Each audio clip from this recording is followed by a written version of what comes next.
वराहत वाङ्मय में कहा गया है, रागद्दोषादओ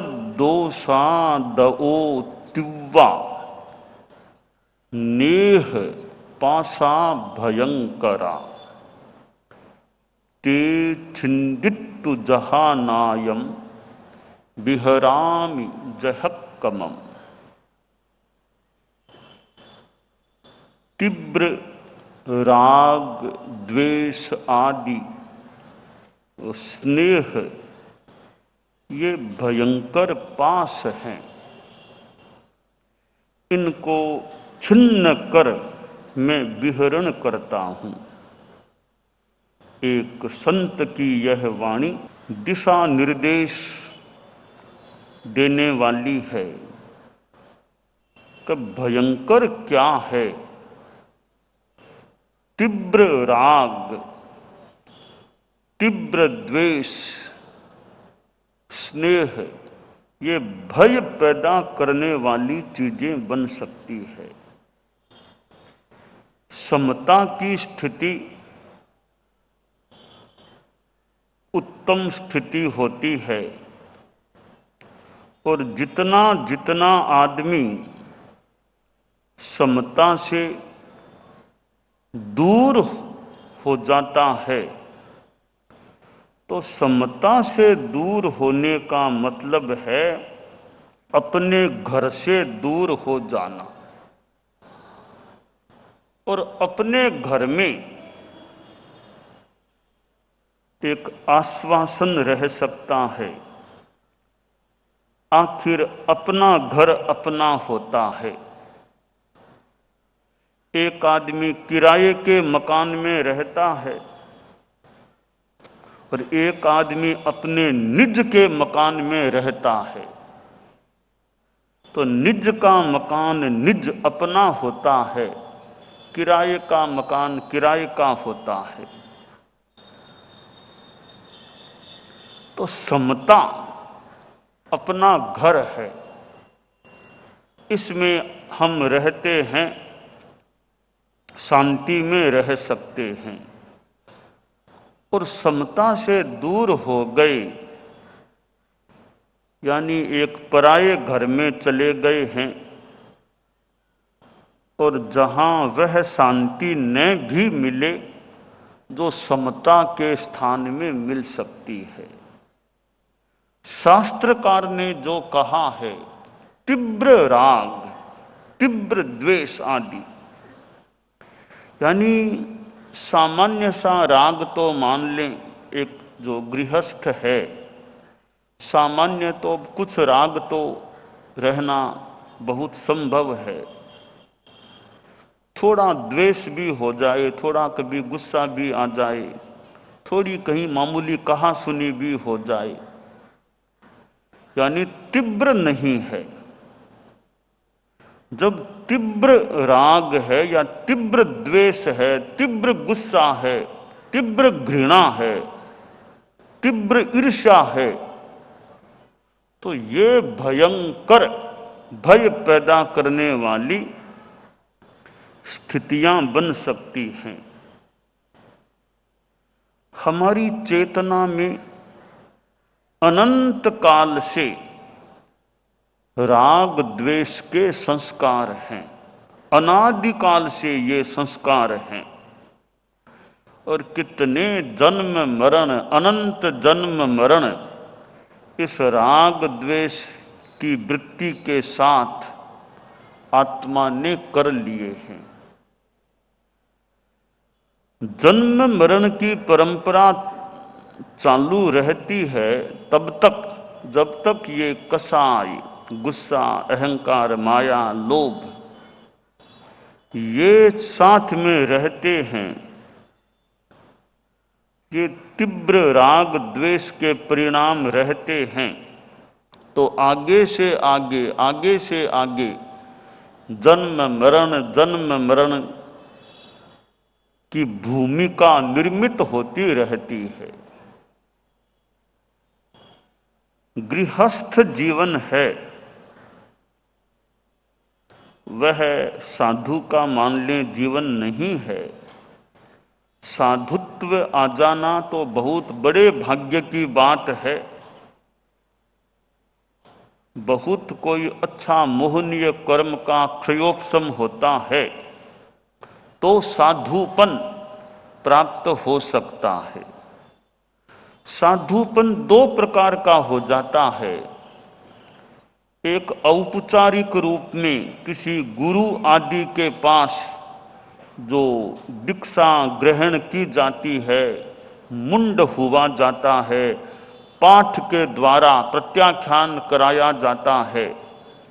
एक तो साधुत्व ग्रहण की यह औपचारिक प्रक्रिया होती है, साधु का वेश पहना जाता है। इस प्रक्रिया से साधुपन स्वीकार किया जाता है। साधुपन का दूसरा रूप यह भी होता है, न तो वेश बदले बिना ही और यह गुरु आदि के पास दीक्षा का पाठ सुने बिना भी भीतर ही भीतर भावों में ऐसा कोई आरोहण होता है, ऊर्ध्वारोहण होता है कि बिना गुरु के पास पाठ से साधुपना पचके भी भीतर में साधुपन आ जाता है। और साधुपन ही नहीं आता, केवल ज्ञान भी प्राप्त हो जाता है। और इतना ही नहीं, वहीं से सिद्धावस्था की ओर स्थिति की प्राप्ति का क्रम बन जाता है। यह दूसरे प्रकार का साधुपन है। गृहस्थ है सामान्यतया, वह साधु की भूमिका में नहीं है। कोई कोई अपवाद को छोड़ दे तो गृहस्थ जीवन में यह तीव्र राग, तीव्र द्वेष आदि जो हैं, इन्हें कम करने का प्रयास होना चाहिए। राग यों मान लो है, पर तीव्र राग न हो, तीव्र मोह ममत्व न हो। जहां तीव्र मोह राग होता है तो वह दुख का कारण है। अनासक्त भाव रहे। शास्त्र में अनासक्ति की बात आती है कि एक दीवाल है, उस पर गीली मिट्टी का गोला फेंका गया, दूसरा सूखी मिट्टी का गोला फेंका गया। गीली मिट्टी दीवाल के चिपक जाती है और सूखी मिट्टी वापस दीवाल को छूकर नीचे झड़ जाती है। आसक्ति गीली मिट्टी के गोले के समान है और अनासक्ति सूखी मिट्टी वाले गोले के समान है। संसार में रहते हुए भी जहां पुम्मम जले जायम नोवलिप्पई वारिणा की कमल है, जल में पैदा हुआ, जल में है, फिर भी अलिप्त रहता है।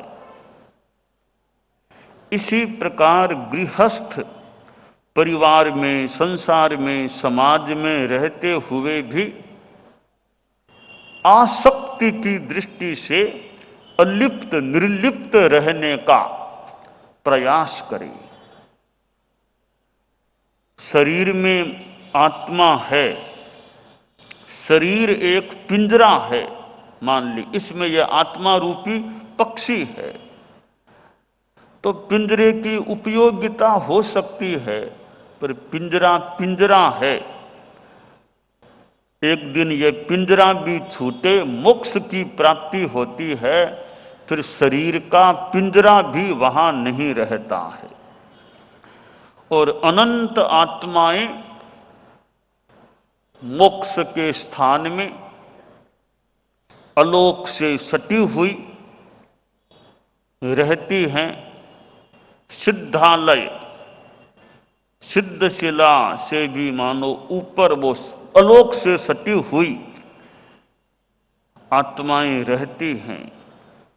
तो वो अवस्था है आत्मा की, वहां शरीर नहीं होता, न वाणी, शरीर नहीं तो वाणी भी नहीं, मन भी नहीं, वो परम धाम है।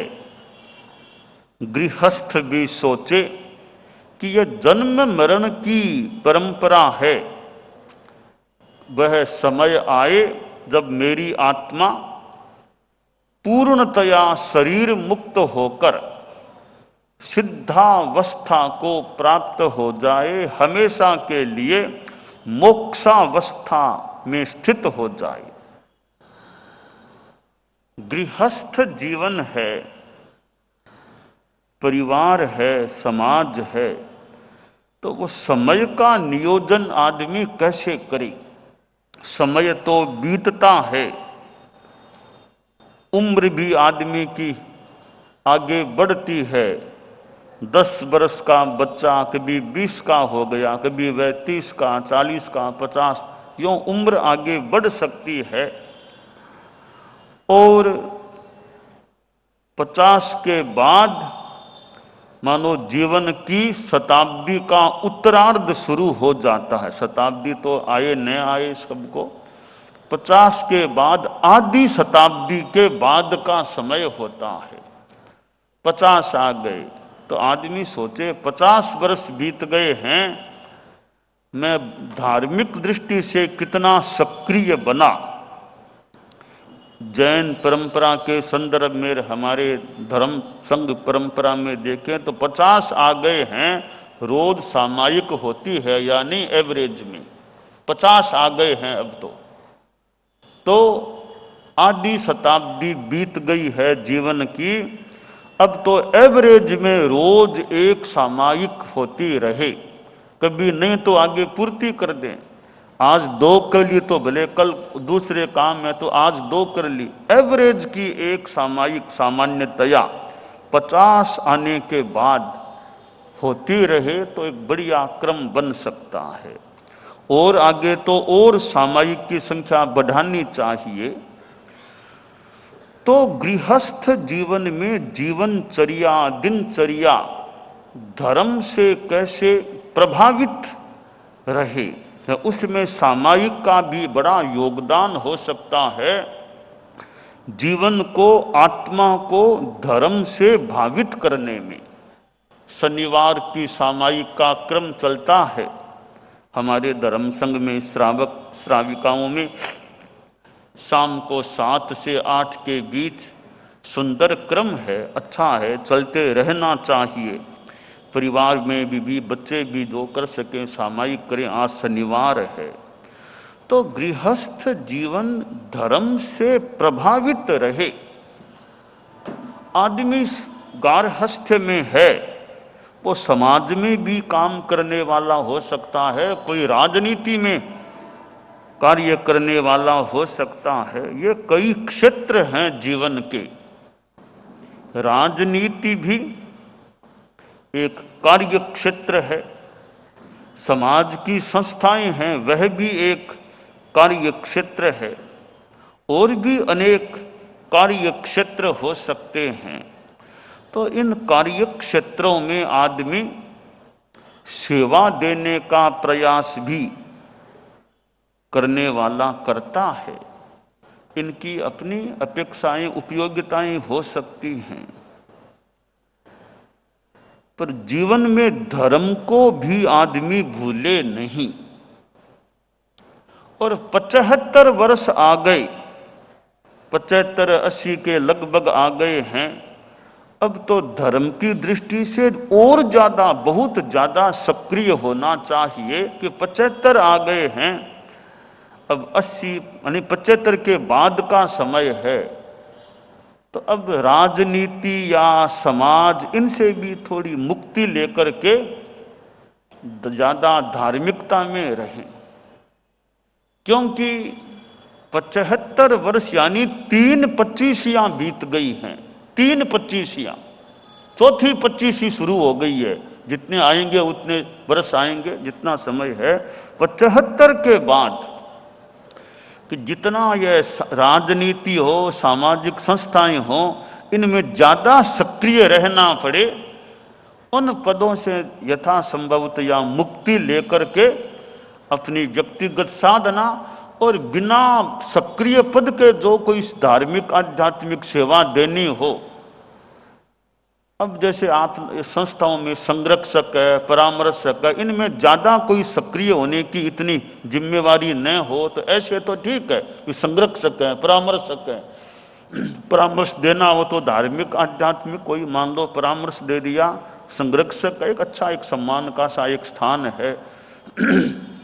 ज़्यादा सक्रिय रहना पड़े, अध्यक्ष है, मंत्री है, उपाध्यक्ष, ऐसे पदों से थोड़ी मुक्ति लेकर के अब हम सामान्य रूप में भले सेवा दे दें, बाकी अपने धार्मिक अपने बिना जिम्मेवारी पद की लेकर के अपनी साधना में समय लगाएं, अपना आत्मचिंतन, अपना स्वाध्याय, सामायिक साधु संतों के व्याख्यान सुनना, सेवा करना, और जो छोटे मोटे समाज के धार्मिक आध्यात्मिक बिना विशेष पद के काम हैं वो भी मान लो कोई आदमी करे तो करे, पर वो धर्म को प्रधानता, साधना की प्रधानता रहे, ऐसा प्रयास होना चाहिए।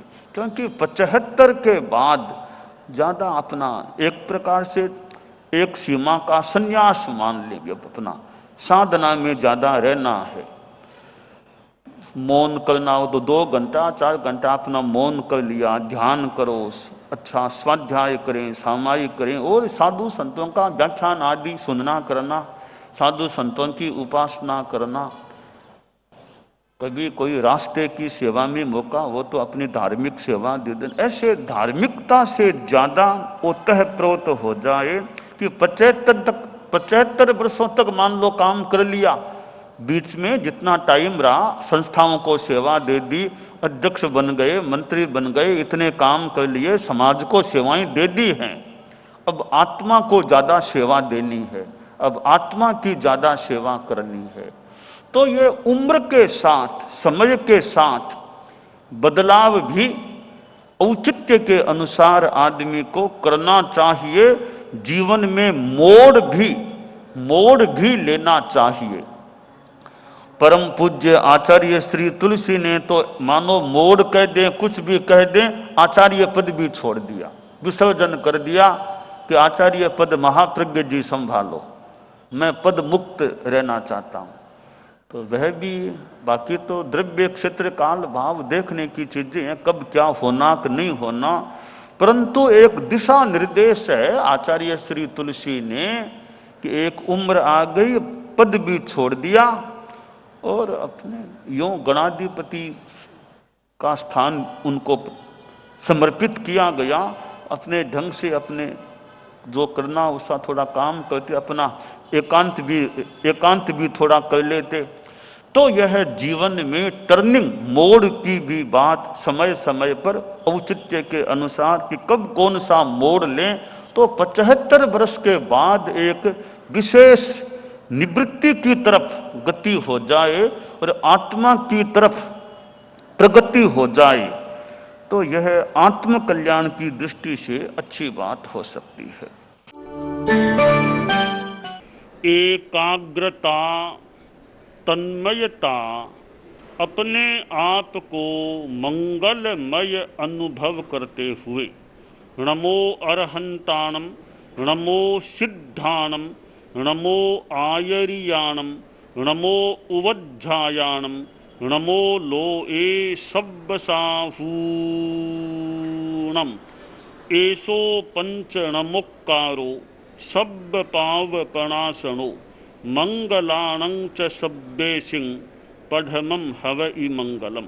चत्तारि मंगलम, अरहंता मंगलम, सिद्धा मंगलम, साहू मंगलम, केवलिपन्नतो धम्मो मंगलम।